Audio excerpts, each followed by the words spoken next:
ডিব্ৰুগড়ত জাঙুৰ খাই উঠিছে ৩২টাকৈ জাতীয় জনগোষ্ঠীয় সংগঠন। ডিব্ৰুগড়ৰ প্ৰতিখন ব্যৱসায়িক প্ৰতিষ্ঠানত অসমীয়া নামফলক ব্যৱহাৰৰ বাবে পৌৰ নিগমৰ ফালৰ পৰা নিৰ্দেশনা জাৰি কৰা হৈছিল। পৌৰ নিগমে ৭ দিনৰ সময়সীমা বান্ধি দিছিল, কিন্তু ৭ দিন উকলি যোৱাৰ পিছতো ব্যৱসায়িক প্ৰতিষ্ঠানে কোনো ধৰণৰ গুৰুত্ব নিদিয়াত আজি ডিব্ৰুগড়ৰ থানা চাৰিআলিত ৩২টাকৈ দল সংগঠনে অসমীয়া নামফলক ব্যৱহাৰ নকৰা প্ৰতিখন ব্যৱসায়িক প্ৰতিষ্ঠানৰ নামফলকত ক'লা ৰং সানি প্ৰতিবাদ সাব্যস্ত কৰে। আৰু এই সন্দৰ্ভত জনাই যাম সবিশেষ তথ্য।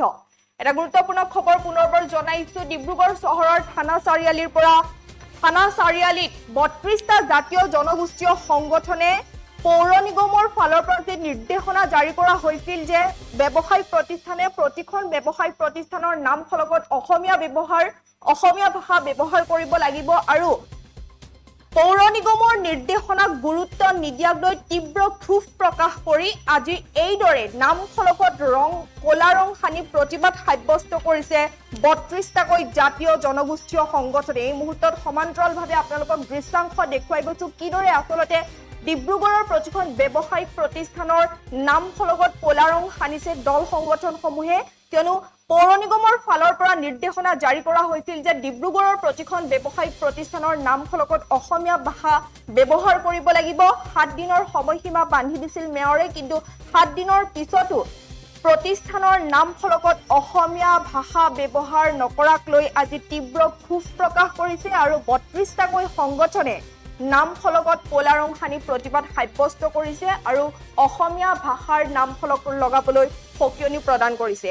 এই মুহূৰ্তত আমাৰ হাতত ভাষ্য আহি পৰিছে, সেয়া ভাষ্য শুনুৱাই ল'ব বিচাৰিছো।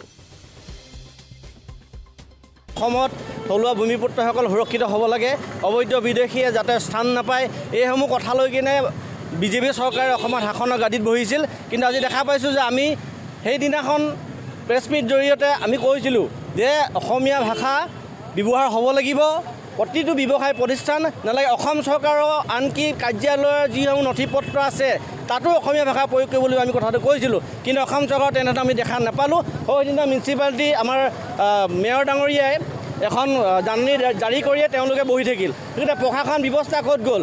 আজি দেখিছে আমাৰ দল সংগঠনৰ নেতাকৰ্মীসকলে আহি কিনে আমি আজি নিজেই আজি হাতত মানে কাৰ্যসূচী ল'বলগীয়া হৈছে। তেতিয়াহ'লে মেয়ৰ ডাঙৰীয়াই যে যিখন পত্ৰ প্ৰেৰণ কৰিছিল মানে ব্যৱসায়ীসকললৈ, তাৰমানে ভেঙু চলি আছিল নেকি?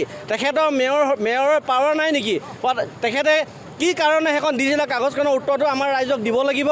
আৰু যদি ব্যৱসায় প্ৰতিষ্ঠানসমূহে মেয়ৰৰ কথা নুশুনে তেতিয়াহ'লে শুনে কাৰ? মানে ইয়াত চলিছে দাদাগিৰি কাৰ্ড। এই গোটেই ব্যৱসায় অঞ্চলত ডিব্ৰুগড় চহৰত কাৰ ব্যৱসায় আছে? থলুৱা ভূমিপুত্ৰ জাতি জনগোষ্ঠীৰ ব্যৱসায় আছে নেকি? নাই।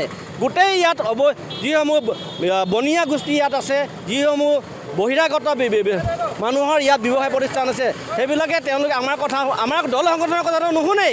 চৰকাৰে মেয়ৰ ডাঙৰীয়া দিয়া পত্ৰখনৰ কথাও তেওঁলোকে শুনা নাই। সেই গতিকে আমি প্ৰতিখন ব্যৱসায় প্ৰতিষ্ঠানত যিসমূহ ব্যৱসায় প্ৰতিষ্ঠানত ইংৰাজীত লিখা আছে আমি ক'লা ৰং সানি প্ৰতিবাদ সাব্যস্ত কৰিছোঁ।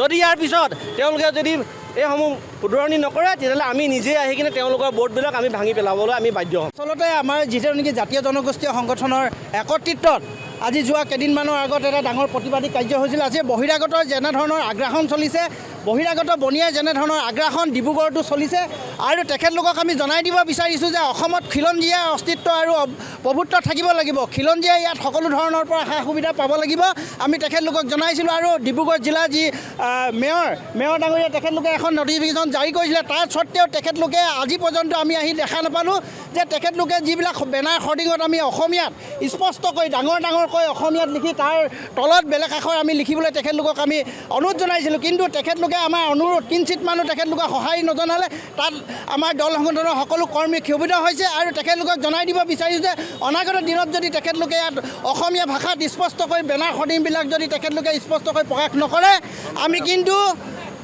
তেখেতলোকৰ বেনাৰ হৰ্ডিংবিলাক আমি আৰু অনাগত দিনত আমি নমাই দিব। যিকোনো খবৰৰ বাবে যোগাযোগ কৰক 7099017330 অথবা 7099017390 নম্বৰত।